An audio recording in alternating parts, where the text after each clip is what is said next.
rather than, that whole, like, oh, let's all hide in a closet and try to record her undressing. Like, that was freaking weird that every single one of them with their different personalities all agreed to that insane thing. Um, but yeah, that was weird. So, like, honestly, the first half of the game, I was just kind of like, I was just playing it for the entertainment value.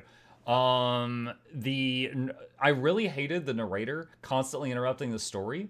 However, in the second half, when it was revealed that Josh was the psycho, the narrator was a figment of Josh's imagination. When you talk to the narrator, you were playing Josh, and that the Wendigos were a thing. The story, in my opinion, got way better. Like, very much was barely holding on in the first half. It got way better in the second half. Um, Beyond that, not sure if there's much else to say. I mean, like any horror game, they made a bunch of stupid, stupid things, the stupid decisions, like times that they split up when they didn't need to split up. Michael saying, "You guys stay here, I'll be back," and then they all left that spot. Things like that. There was a lot of really dumb decisions. Emily was insufferable. That's why I was like super reckless whenever I played Emily, but she still somehow lived. She was so incredibly insufferable. Like, even before any of the trauma happened, she was just unbearably annoying. Do you think the narrator in Until Dawn was better timed slash better overall than the Dark Anthology games? No. Honestly, I wish both of them were gone. So, okay, the actor, I recognize the actor, no problems with his work. However, the way that they did something about these games, it's not quite Uncanny Valley, but their heads and their eyes, sometimes they look, it's like the Stevie Wonder bit, They're just like doing this, and the narrator did that a lot. You're like, you don't know what you did, and he's just like talking to the ceiling for a minute, and then he'll go back to focusing on you, and it's just, it's weird. No, I wasn't a huge fan of it. I do think it was interesting how he asked you about your fears, and then it showed those things in the story, like clowns or scarecrows, and then later on you saw a body that was covered with either a clown mask, or I assume if I had said I'd been afraid of scarecrows, it would have had a scarecrow mask on it. Did the Dark Anthology game have any options like this one that affected gameplay, or was the narrator just there to interrupt? I'm pretty... The only choice in Dark Anthology with the narrator was there was a moment where he was like, do you mind if I tell you some more information? And you could just say yes or no. That's the only time I remember getting an option with the narrator in that game. The narrator in this game was part of the lore. Yeah, like I said, in the second half, I appreciated the narrator much more when I realized that when I'm talking to the narrator that I'm Josh, and the narrator was like a figment of his imagination. That was kind of cool. In the first half, I was like, oh god, it's this again. Like at the beginning when it first interrupted the story, I was like, oh, it's this again. Like, I kind of don't want to play other Dark Anthology games specifically because I asked chat after finishing House of Ashes, and I was like, do the other games also have the narrator come in and interrupt the flow of the game constantly? And they were like, yeah. And I'm like, okay, I kind of don't want to play them then.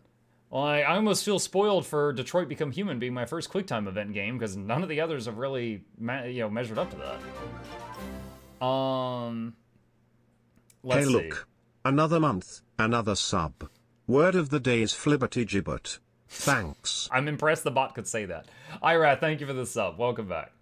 Watching these games made me want to rewatch Muck playing Scorn. Do it. Have you played The Quarry? No, I'm not familiar with The Quarry. No, I know of The Quarry's existence. I've never played The Quarry. More so recommend a Dark Anthology game just as a lead up to what Until Dawn could be like. I will say the next one you'll see right here. Big shout out to the publisher for Silent Hill 2. Was it Konami? Hold on a second. Yeah, Konami. Konami sent me and some other people codes for Silent Hill 2. I didn't even have to buy this one. So the next time I'll have this installed and ready to go. This I'm not looking forward to it because I've heard this one's terrifying. But going to be playing this in a couple days. That is coming soon. Tomorrow is Guild Wars Tuesdays. Probably Wednesday I'll be starting on that. I just want to watch Muck play more horror stories. Did you like Until Dawn better than the other game? Like I said, the second half of Until Dawn was way more interesting. Like, I was getting kind of bored in the first half. I was like, oh god, it's this campy story. There's some guy going around killing them. The narrator keeps interrupting the game, right? And then in the second half, we had the reveal of who the psycho was, which I had kind of guessed. Josh's faking his own death, who the narrator was. You were Josh when you spoke with the narrator. The game changed based on the fears that you decided on, and Wendigos existed, and Hannah's a Wendigo. Like this, like as far as like how good Until Dawn was for me, it was very back heavy, right? It had a lot of junk in the trunk. Okay, like Until Dawn, the second half was where it was at. The first half, like I survived the first half. So, and as far as House of Ashes, it was all right all the way through. It was okay all the way through. Guess Muck wasn't a fan of 80s slashers. Nope. Nope, nope, nope, nope, nope. Why do you not have it ready to go now? Because I wasn't expecting this to only have 1 hour remaining. I was not expecting that. Okay. All right. Well, hold on. So real quick. So Until Dawn, visuals looked good except for the Stevie Wonder bit with everybody's like heads and eyes and stuff like that. Some of them were worse than others. Some of the characters look completely solid. Like off the top of my head, Sam looked totally fine most of the time. Chris had like lazy eyes. Chris was constantly like derping all over the place. I don't really know why. By the way, I think Sam was my favorite character. She was the most like logical and kind of all together and not like raging hormones of all of them. And I enjoyed having her speak her mind because it usually made sense. It usually made sense. Let's see, the audio was good. Sometimes the audio was funny. Like when Emily fell in the mine and she would hear something like and she's like, Matt, is that you, you muscle brain? And it's just like, how do you think he sounds? Like she would hear this crazy, snarly, like throat gurgly noise and was like, that's my man. And I was just like, girl, you got a 4.0? Really? Really? Okay. Best part was Emily pulled the lever. Oh yeah, when she like put her hand on the lever and then the lever moved and then her hand moved. Yeah, that was like the worst in terms of like, you know, the game looking broken. That was the worst that we ever saw, was that one lever. Her thinking Matt was pranking her. Yeah. Trying to think if there was anything else I had to say. Story was really good in the second half. You have to kind of put up with the first half to get there. If I were to recommend this to anybody else, I would definitely tell them that. I'd be vague, so don't give them spoilers, but I'd be like, you know, the game is good. A lot of the good stuff is in the second half of the game, and the first half is build up. So, you know, I would warn them of that on the front end. How do you even get a 4.5 GPA? Doing like extra credit work in your classes, and then getting also 100% on your assignments. Josh's head pop at the end looked pretty not synced well either. I don't remember that one looking bad. I remember there was one moment near the end, I think, where it was, Ashley was climbing a ladder, and like her hands didn't line up with the rungs. And then there was that moment with the lever. Overall, I think the game was pretty solid and pretty bug-free. Like I didn't have any bugs that forced me to reload the game or anything like that. I do think $60 for 8.5 hours of playtime for a remake is a bit steep. I'm not wishing I could refund it, you know, or anything like that, because, you know, I bought it, I played it, but I would say if other people are interested in playing this, you know, bookmark it till it's on sale. Disappearing Shotgun. Oh, that's right. There was that one section where Michael had a dog bone in his hand, and he was like, he had to pick up a paper, and he would point the bone at the paper, and the paper would like float and just like flip over, and it was like he was using the bone like a magic wand. And then like there was a moment where like he ran through a door, put his gun in the air, and it hovered in the air. He closed the door and locked it, and then pulled his gun back out of the air and then aimed it at the door. And we were like, what? Like he just had telekinesis for a minute. I guess the bone gave him magic powers.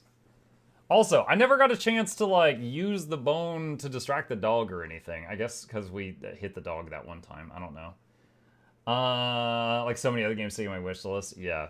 Still won't forgive Muck for kicking the dog. Dude, okay, real talk.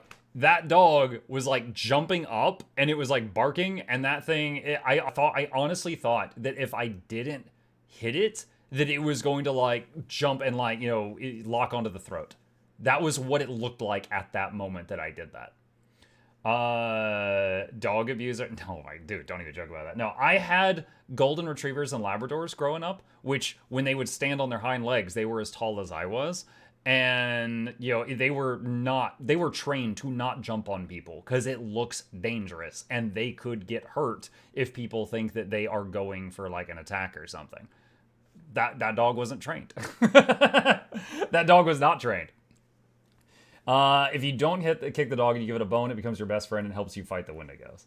I don't know if I believe you. But okay. The Torgal special. The Torgal special when he spun around.